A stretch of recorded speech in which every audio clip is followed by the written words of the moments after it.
Eder, Mech, Pallister. Alle 8:38 il telefonino registra 11 passi per circa 7 metri totali.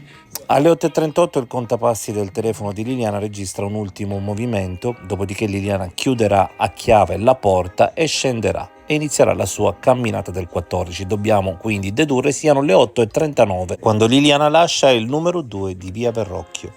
La prima registrazione del transito di Liliana avverrà tramite una telecamera della scuola di polizia situata in via Damiano Chiesa. Questa dista 290 metri dal portone di via Verrocchio numero 2. Secondo Google, per arrivare dal suo portone a questo punto, Liliana avrebbe dovuto impiegare 4 minuti.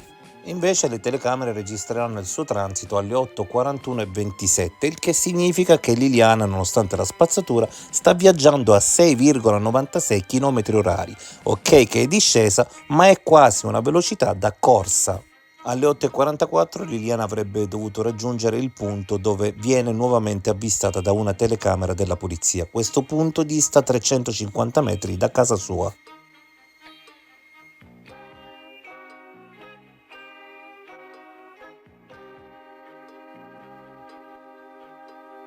Invece di 5 minuti Liliana raggiunge questo punto in circa 3 minuti e 10. La sua media è sempre alta, anche se leggermente diminuita, viaggia a 6,6 km/h.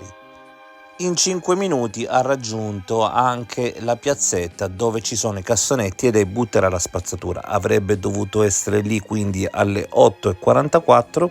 E invece la troviamo ai cassonetti alle 8:42:55, il che significa che ha tenuto una media di 6,2 km/h. E qui succede qualcosa perché Liliana inizia a rallentare, impiega ben 53 secondi per liberarsi di 3 sacchi di spazzatura, dopodiché riparte verso Piazzale Gioberti.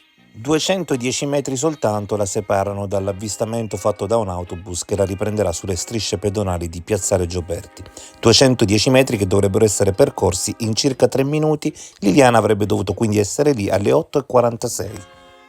Liliana invece raggiungerà questo punto alle 8:50 tenendo una media incredibile, cioè 1,8 km/h, praticamente ferma. È una media inspiegabile, l'unica possibilità è che Liliana si sia fermata per un lungo tempo e questo abbia inficiato la media. In alternativa, l'unica altra spiegazione è che quella ripresa dal bus che risale viale Raffaello Sanzio non sia Liliana.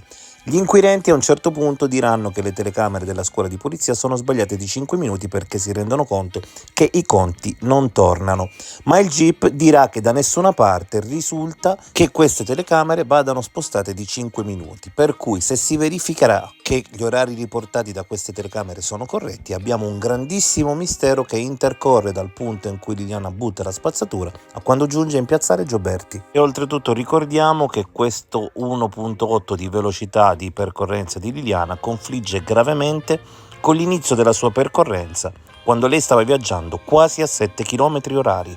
Ehi, non dimenticare di iscriverti a questo canale.